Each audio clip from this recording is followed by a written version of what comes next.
My next guest is Brian Fauklner. He is a principal of Kaneland Harter Middle School in Kaneland C.U.S.D 302. He says that his focus has been simple from the very start of his career. He gives students what they need in order to be successful. He fully embraces teacher leadership and a shared leadership philosophy and looks for creative ways for staff so they can collaborate, share, observe one another, and continuously improve their craft. Saying he loves what he does is an understatement, and he's on a mission to make a difference in the lives of each member of his learning community. Welcome to the podcast, Brian. Thank you, Dana. I appreciate you having me here. Tell me about a time when you were in the trenches of Extra Club. Yeah, I've listened to a bunch of your podcasts, and it's awesome. And when I hear in the trenches, for me, though, as a principal, as an administrator, I look at it as, what am I doing to not lose sight of what it's like to be a classroom teacher, what it's like to be a paraprofessional, special services, you name it, even as far down to students. And so I've always tried to immerse myself inside of the school, inside of the classrooms, in the hallways, in the cafeterias. So I'm the type of person that I'm willing to do whatever it takes so I never lose that perspective of what it's like to be, again, a teacher or a student inside of this building. So, one thing that I think all of us would talk about, regardless of the role, the last 2 years was the pandemic. And I subbed quite a bit. Yeah. And I remember the first time I subbed in a classroom when we were in a hybrid model. So we had half the students in person and half the students online. Mm-hmm. And just taking attendance was difficult. Mm-hmm. I was like, oh my, this is not easy. And then obviously teaching the rest of the class period, I thought to myself, okay, I have a new perspective. What is it that I can do to be a better support, to better support the staff and even the students and the parents during this process, because it was really, really difficult. But I've also been known in the trenches, when our food service director calls me and says, I am down 4 workers. Mm-hmm, all right, mm-hmm. Throw me an apron. I'll throw an apron on and I will serve lunch, all 3 lunch periods, because that's what's needed. I'll take people's homerooms from them. I'm doing a thing this year where it's just called Homeroom Takeover. And I take an entire team of students during their homeroom so the teachers have some extra time to do whatever it is that they need, plan, and to take care of themselves. And I sit down with 140 kids in a team room and I talk to them and I try to get a better perspective of what it is to be a student inside of our building. And so when I think of in the trenches, and I can go on with story after story, but when it comes to in the trenches, for me, it is, what am I doing to never lose sight of what it's like to be a teacher, a staff member, a student in this building, and gain that perspective so I can be a better resource, I can be a better support, and honestly just work together as an entire learning community. So I know that kind of, is a little bit different from some of the in the trenches stories, but again, as a principal, I always feel like I better be in the trenches. If I'm not doing my job well. Yeah. There's also, you told me there was a story about the lockdown model, just making sure that everybody's safe and supported. You have another story you wanted to share about that? So a lockdown, remind me. I'm sorry, remind me. So when, I think, just doing the drills that you have to do a couple times a semester, and maybe being more, visible, kind of letting kids know what to expect, or, staff. Totally. Yes. And we just had it's very unfortunate, right? But we just had our mandatory law enforcement drill last week. Mm-hmm. And I'm always the type of person that this is not a surprise. I don't want it to be a surprise. I don't want it to be oh my, what's going on? Yeah. Even before fire drills, I'm the person who emails staff or tells students, hey, we're going to have a fire drill, because I'm not here to try to panic you. I'm here to support you. And so I know you're going to learn best if you're not in a panic mode. And so like in our lockdown situation, I want our kids to know, I want our staff to know. I don't want it to be a surprise, because unfortunately, if anything ever really did happen, I think practicing it when you're in a good mindset is important for if it ever was to be a real situation. So I'm also the person that will get on the PA and just tell the kids, hey, great job. I love you. Thanks for doing everything. I'm sorry we have to do this. I'll sit down with them in the cafeteria and tell them the same thing. And our students are so awesome here. You know, they'll just say, we know, we get it. We know we have to do it. But I just want them to know that, you know, we're all here together and that we rally together to support them and meet their needs. And hopefully they get that. And it sounds like they do when I have those conversations. Mm-hmm, mm-hmm. Yeah, definitely being out and visible, like you said, taking over that homeroom really goes a long way, especially if it's a whole, you know, 8th grade team or something, and the teachers can have extra time, right? So in your bio, I talked a lot about the teacher leadership aspect. So how do you embrace teacher leadership, and how do you encourage teachers who perhaps don't see themselves in teacher leader roles? What's something that goes on at your school that teachers are maybe observing each other? Yeah, totally. Well, I mean, teacher leadership for me has always been a focus. And I've always told myself this simple phrase every morning I walk into the door. I kid you not, I tell myself, check your ego. It's not about you, it's about them. And I've always felt some of the most powerful learning is peer-to-peer. You know, if you've ever been in a school, and I worked in a previous school where we had peer tutoring or peer helpers, it just seems like that peer-to-peer interaction works really, really well with students. Well, guess what? Works really, really well with us as adults too, because the best learning usually is just right down the hallway, or someone right next to you, or somebody within your building. I've always been an advocate of conferences and workshops and learning from other people as much as you can, but I've always felt a connection because when I was a teacher, I went through, and this will date me a little bit, Project Chris training, which was all a bunch of independent strategies that students can do inside of a classroom to learn the content in their own way. And I'll never forget, Dave was his name. He was a colleague of mine. We coached together. We played guitar and drums sometimes together. We had a really awesome relationship. And when he stood in front of the entire school and talked about 2-column notes, there was a connection there that I felt because I knew him. I knew I could go to him if I had questions. And I remember taking that 2-column notes strategy and saying, I am doing that tomorrow. And I did it the next day and I flopped. It was terrible. It was awful. But I had Dave right there. He was right down the hall. And Dave, why did this go so poorly for me? And he was able to talk to me. He was able to reflect with me. So from the very start of my career, I realized that teacher leadership is really powerful. And so when I became an administrator, I thought to myself, how do I put, as my phone rings, I apologize, but how do I put teachers in a position to help lead our staff? How do I understand our teachers, their strengths, and what they can bring to the table to help all of us continue to grow? So I used to do a lot of teacher-led faculty meetings or team meetings where maybe we were talking about reading strategies or you name it, right? But then I realized, because I had a conversation with the teacher one year, and I kept telling her, like, I want you to present. I want you to talk to the staff about this. And she kept telling me, that's not my strength, Brian. You put me in a class with kids, I'm fine. You put me in front of a school of adults and I'm shaking, I'm shivering, I'm panicking. And it made me realize that her strength wasn't leading in that capacity. Her strength was leading more about just opening up her classroom and allowing people to come in and out of her classroom to see what she does and how she does it. And she was really comfortable with that. And it pushed my level of what really is teacher leadership.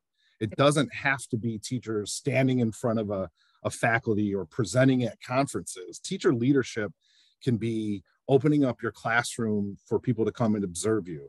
It could be being a part of our building leadership team where we're not always talking teaching and learning. We're talking everything. We're talking whole child. We're talking building wide. You know, how do we continue to grow and get better? So I try to give as many opportunities for teacher leadership as possible, but it will only work if you get to know your staff. If you don't know your staff and you don't know their strengths, you don't know how to put them in a position to lead. Mm-hmm. And so I make it a point that I am always getting to know the staff. Who are they? What do they like? What are their strengths? What are they passionate about? What puts that fire in them? And because once I know that, then I can learn how to put them in that position to lead. But you also have to know not everyone wants to do that. And you have to respect that. You have to, understand that that's okay. Not everyone in the building is going to be able to do that. But then continue to find people that you can build others, or that can build others' capacities. So one of the things that we started doing here, we call them TOTS, T-O-T, Mm-hmm. teachers observing teachers. Mm-hmm. And it is literally, as I tell them, it is for selfish reasons only. It's not like a hashtag observe me or hey, write down some feedback for me. If you want to do that, great, sure. But that's not what it's about. It's about you going into a classroom and seeing someone else in action. Years ago, I've always said, I'm a better teacher now than I've ever been because I'm able to see all these awesome teachers day in and day out when I get into their classrooms. And there's not a day that goes by that I say to myself, oh man, I wish I was teaching because I would totally steal that idea. And I miss teaching all the time, but it's awesome to see everyone else do their thing. And so this teachers observing teachers morphed into even more a specific process where we had an Excel sheet where teachers could go in, they could put down their name, and then we had categories of where are you strong, bell ringers, opening with routines and expectations, or personalized learning, differentiating, stations, you name it. And we had a list. So then teachers could look at that list and say, oh, so-and-so is really good at this. I think I'm going to go observe her. And so we actually had it built into our day, into our team meeting schedules, that teams would go out and they would find someone that they're going to sit in the room 5-10 minutes at the most, and just try to learn something and use that as a collaborative moment. And it, obviously went away for a little bit with some of the pandemic rules, but we've already had conversations of bringing it back because it was such a powerful learning tool. So those are a few ways. I guess I could talk about teacher leadership. I could probably talk all day about this, but I'm really passionate about it because I really feel like teachers are our best resources when it comes to professional development. And I trust them and I believe in them. They're professionals. And if you give them the opportunity to lead and you give them the opportunity to collaborate, great things happen. Yeah, no, I really like the idea of the TOTS and just, having them go in a short period of time, not necessarily a whole class period, and really, being able to talk with the teacher. It might not be their subject area teacher, but just anybody, get ideas, because like you said, it's the best PD when you're finding out what's going on in the building that you really don't know about unless you take the time to observe. And also an important thing is giving teachers the time to observe, because sometimes they're like between planning and duties, they don't really have that time. So. We're lucky at the middle school. We have a team time every day, and we just tapped into that, and that made it a little bit easier for us. But the funny thing is sometimes on someone's personal plan, I'll see them sitting in a classroom. I'm like, that's really cool. You walk by and you see that and you're like, okay, it's really fun to watch people wanting to get better and grow. So tell me a little bit about the journey to principalship. You told me you've always been at the middle school level, but when you started teaching, that wasn't your first choice. And you told me about your interview and kind of how that turned out. I was one of those that when I, was getting ready to graduate and student teach, and I was, okay, I'm going to be a high school teacher. I want to coach. I thought I liked the high school level age the best. And it was really competitive years ago. And, I remember having I think I got one high school interview. I didn't get the job. And then a middle school called. And I thought, okay, I'm going to go on this interview. And I remember walking out of that interview saying, that is an awesome team. And I love the principal and assistant principal. And, this was before cell phones were really big. And I just graduated. So I was still living at home. And I remember it was about a 40-minute drive to get home. And when I got home, my mom said, "Hey, that principal you just interviewed with is already calling you. That's probably a good sign." So I ended up accepting the job, and I have not looked back. About a month into my teaching career, my middle school career, this was my jam. This like middle school was for me. I was like, I like connected with the kids, and it just felt right. And I told myself, yeah, I'm never looking back. I will always be a middle school person. And so I taught middle school. I was a dean in the middle school. I was an assistant principal in a middle school. And then, now as a principal in a middle school. And I don't see myself ever doing anything other than what I'm doing. I love my job. It is just awesome to come to Harter Middle School every day. It is awesome to be a principal. I just enjoy what I do. And I just don't want to do anything other than what I'm doing. And that was the whole reason I got into administration, is because I felt like I wanted to give back more. I felt like I had the ability to maybe give back more and make a larger impact. And so that's why, I started to pursue that part of my career. But I always wanted to be a principal. I've always had a deep appreciation for principals. I think of some of the principals I had when I was a student. I still think of them, and I still think, well, what would they do in this situation? Because I had so much respect for what they were doing throughout my career. And then again, my principal when I was a teacher was just a true mentor, was a true coach. I still keep in touch with him because he's had such a large impact, not only my career but my life. He's an amazing person, amazing guy, and he pretty much reaffirmed that, yep, I want to be a principal, because I feel like I have the passion to give back and make hopefully a larger impact with all students, all parents, all staff. And so that's kind of my history. And, if you talk to me 15 years from now, I'll probably be sitting in the same seat and still doing this.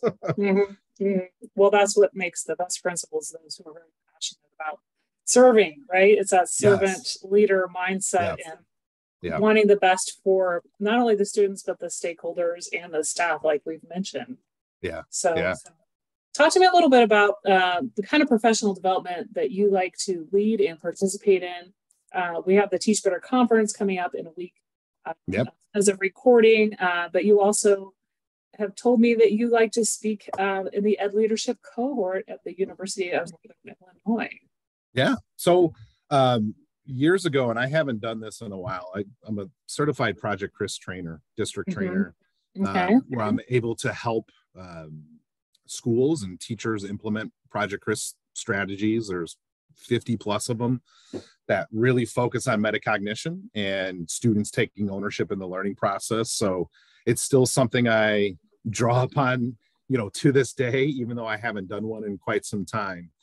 Because learning is learning, and there are some practices out there that stand the test of time. So occasionally you'll find me doing something with learning activities and metacognition and even maybe personalized learning.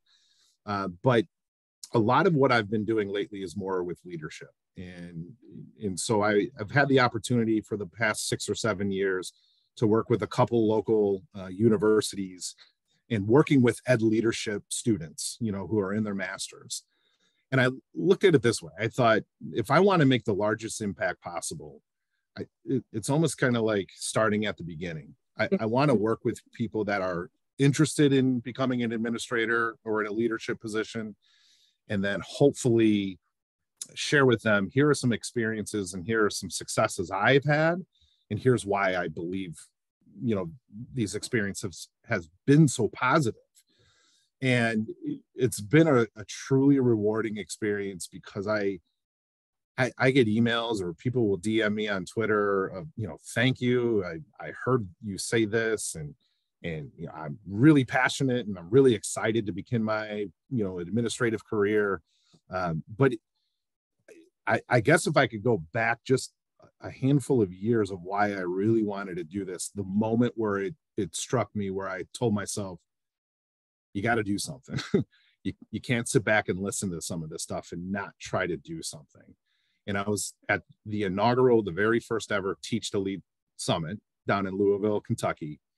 And I was surrounded by some amazing educators worldwide, not even just nationwide, worldwide. I was like a kid in a candy store. I was seeing people that I knew from Twitter that are authors, and I was like, oh my goodness, this is the greatest thing ever.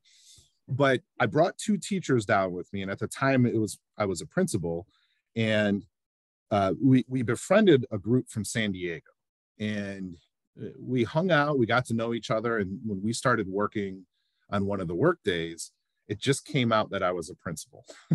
And I never really told anyone I was a principal. I just said, hey, I'm Brian, right? And we just introduced ourselves. And one of the ladies at the table said, you're a principal? You don't act like a principal. And I'm like, what does a principal act like? Please tell me. Now I'm interested, right? Yeah. and unfortunately, she started telling me stories of principals wanting the power, wanting the control. And then other people from the table were chiming in like, oh yeah, I've worked for somebody who knew that the decision was wrong, but wasn't going to change it because they didn't want to be wrong. And I literally apologized to everyone at the table and said, if you've had an awful experience, I apologize, because that's not what being a principal to me is. You know, servant leadership is everything I believe in. And I am more than happy to say, yep, I messed up, my bad, let me fix it.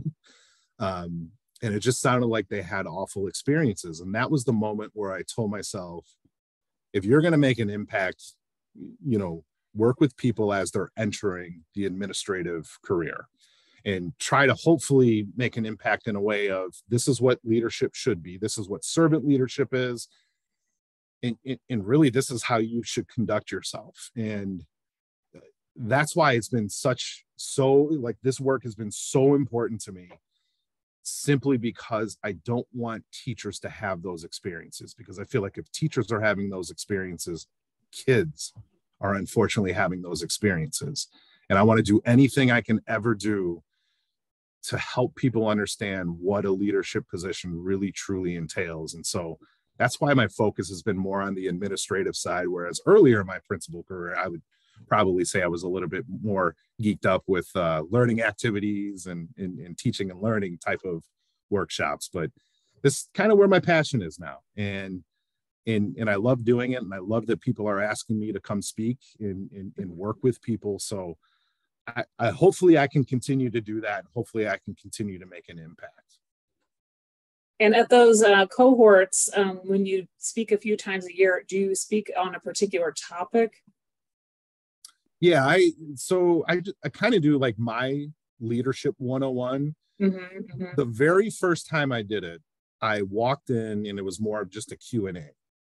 And then I got to know the professor a little bit, and I said, hey, based on a lot of the questions I got tonight, and then just some of the questions I usually get in general when people talk to me, I'd like to put together a small presentation that would probably hit a lot of this, but then it would really demonstrate what I believe leadership is and what it could look like.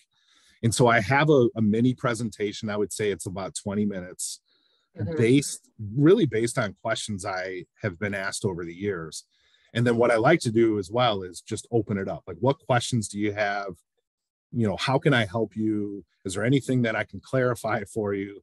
And so it's like this formal part, I guess you could say.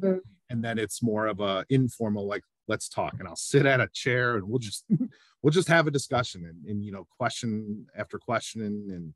And hopefully, you know, they get their answers. And so it's, again, formal, informal, but I try to just allow it to be as informal as possible.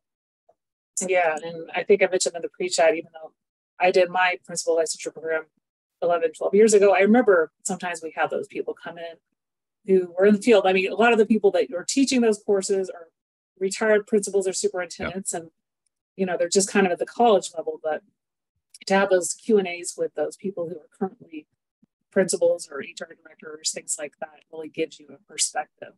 Because you're able to kind of find out more just kind of from that variety of people who come in for the field. So I'm connected with you, as I mentioned, through the Teach Better team. We're both Teach Better bloggers. Yes. You've had some blogs a few years ago. Tell me a little bit about what you've written about and kind of what you might want to publish later. You said you just haven't shared out very much recently. Yeah. I wouldn't call myself a writer, but I do a lot of writing, and I have, you know, it seems like a million spiral notebooks. That dates me a little bit, right? Because I've been writing since high school, and now everything's electronic. It's all in a Google folder, and I just write, and I write all the time. And sometimes I see, you know, I write something, I'm like, I'm good. I think that's what I just needed to do. And other times I look at it and I edit it and I decide I want to share it with the world. And you know, when I first wrote for Teach Better, Caitlin Giordano was a teacher in the building here, and she came down and said, "I'd love for you to blog with the Teach Better team." Sure, all right. And I took the easy route of what kind of some of the things I talked about with teacher leadership and just, you know, trusting the teachers and in providing that autonomy for them to be excellent. And so I took an easy route. And then she came back down a few weeks after the first one was published and said, "Hey, will you keep writing?" I said, "Sure."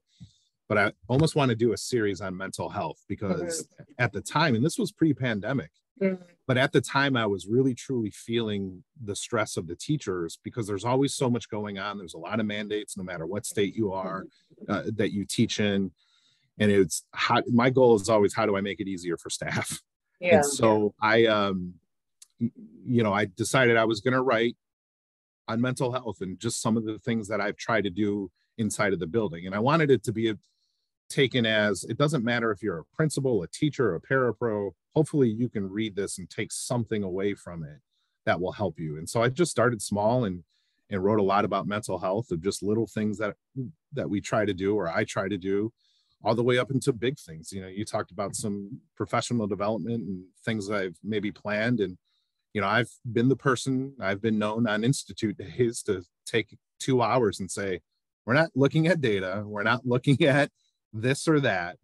We're going to learn how to take care of ourselves. And I think, you know, I think we know how to, but I think sometimes people feel like they need permission. You know, like, is it okay that I just took a walk around the building, you know, during my lunch hour? Like, yes, it's totally okay. And you should be doing that.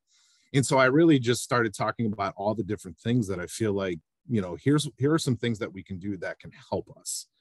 And whether it's a brain break or a physical movement break or drawing or doing something that, you know, just takes your mind off of the grind of being a teacher. Because as you know, as a teacher, and the second you walk in until the second you leave, you are on call. You are going after it. There's no downtime.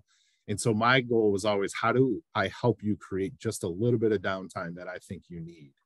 And so, you know, there was a lot that I put in there. There was a lot that I probably shared that I've never shared before about my own mental health that I thought maybe would be beneficial as well. One of the things I've always tried to do as a principal is just tell people that I understand if, you know, you're not feeling well mentally. I'll never judge you. I'll never look at you differently. I'll still love you. I'll still support you. And I will do everything I can to help.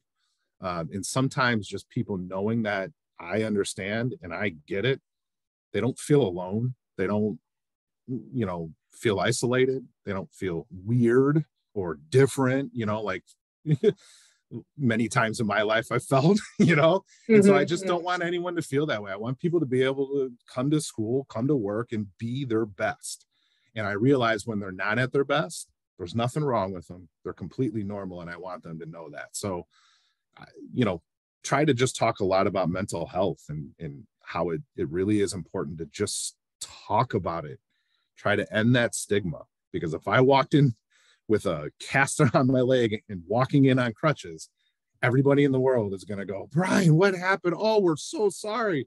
But if I walk in and I look like a mess mentally, people stay away. And there's like that stigma. And it's, what can we do to make people realize that you're not alone? You're totally normal. Yeah. And it's okay not to be okay. Right. So that was really my focus. And then, you know, I wrote again during the pandemic and published, and it was more on kind of mental health again. But I've been writing about 100 different topics. And I haven't, like, now, like, I've been writing and I'm like, what do I want to share with the world? And I just don't know if I'm ready to share anything yet. And but I will eventually. And, you know, I probably should dabble in some other areas or topics. And but mental health has always been a really big, it's been really important, really big in my life. And it means a lot to me to talk about it and focus on it and try to end that stigma. Yeah, and I don't think we can say enough about mental health, and just the fact that, there are some teachers who think, well, maybe I can't leave the building to get fresh air, right? Yeah. In some buildings, or they need to be glued to, their desk or in their room and, kind of walk to the building the whole duty day. I mean, that's the walk around the building is something I've been doing for the past 8 years. Awesome. That's great. Yeah. Great. The whole, I had some headaches, and that's what the doctor prescribed. It's just like, I need fresh air. I don't care if it's cold. I mean, I'm a runner, so I'll be outside when it's cold too, running, but it's just getting that, breaking up your day. You have that, I think it re-energizes you for the afternoon. And like you said, I think a lot more focus was on mental health during the 21-22 school year, when a lot of teachers were out with COVID or out just for mental health days. And there was a lot of coverage that needed to be done. But I just hope this is not something that goes away now that we're back kind of in normal pre-pandemic mode, because, I fear that there are sometimes those in the building who feel like they need that permission to take care of themselves or take a day off, or, you don't see it it's like you said, if people are struggling, you can see it if they have a cast on, but you don't see it if they're emotionally struggling. So, yeah. And, for me, I'm the person that's always said Maslow before Bloom. Mm-hmm. And if I don't have that same philosophy for the staff, then shame on me. Yeah. And there are teachers that feel like sometimes they need permission to just take care of themselves. And I want them to know that you don't need permission, that I want you to be at your best. And if that's what you need to do to be at your best, then do it. Because it was really difficult, because even during the pandemic, we kept talking about learning loss. And I thought to myself, learning loss we'll get there. But if we don't learn how to take care of ourselves and take care of each other, then we'll never get there. We have amazing educators in this country. And I can speak for my building here. We have a super talented staff. And I have no worries that if there were learning gaps or learning losses, that those will get filled in eventually. But what I was a little bit more worried about was letting them know, or them feeling like they couldn't take care of themselves because there's always so much going on. Yeah, we're taking care of so many things with students. Yes, we can't effectively take care of and instruct our students when we're not taking care of ourselves. So important. Well, we've had a great conversation today about your journey to leadership, your writing, your philosophy on teacher leadership. Out of everything we've talked about on the podcast, what's one thing you'd like listeners to remember? Oh boy. If you saw my office right now, you see the 10,000 quotes I have everywhere. And I'm not going to go with a quote. What I would like everyone to know is be you. It's okay to be you. And, I've over the years, sometimes scrolling through Twitter can be the most overwhelming experience, because you see all of these people in different schools doing these amazing things. And you're like, oh, we should be doing that. Why aren't we doing that? And, and you just start panicking. You're like, why am I panicking? What am I doing? And the thing I learned is that just be you. What your kids need, what you're building, what your school needs is you to be you. Be the authentic, genuine you. No excuses, no regrets, just be you. And it's okay to be different. It's okay to have different thoughts and philosophies. But at the end of the day, show up, love your kids, and do everything you can for them, and love your colleagues and do everything you can for them. And if you have that simple be you philosophy of doing something like that, I think you'll make a very large difference in the lives of your students, but even the people that you work with. So be you. That's what the world needs. That's what your building needs. And it's okay. It's okay to be different. You don't have to be like the teacher down the hall. You don't have to be like the teacher on Twitter that does all these amazing things. So be you, and just care, show up, care, and love what you do, and you're going to be awesome. So just be you. Great. Where can people connect with you and find you online? So I'm on Twitter at Brian Faulkner 44. And I always say this when I speak to the cohorts, as we talked about earlier.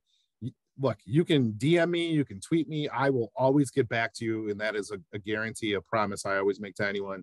If you want to talk about anything further, you want me to elaborate on anything, just reach out to me at Brian Faulkner 44 on Twitter, and I will get back to you. I'm happy to connect. I'm happy to do whatever it is, because at the end of the day, as Joe Sanfilippo says, we're all in this together, man. Well, it's been a pleasure having you on the podcast today. Talk about your passions.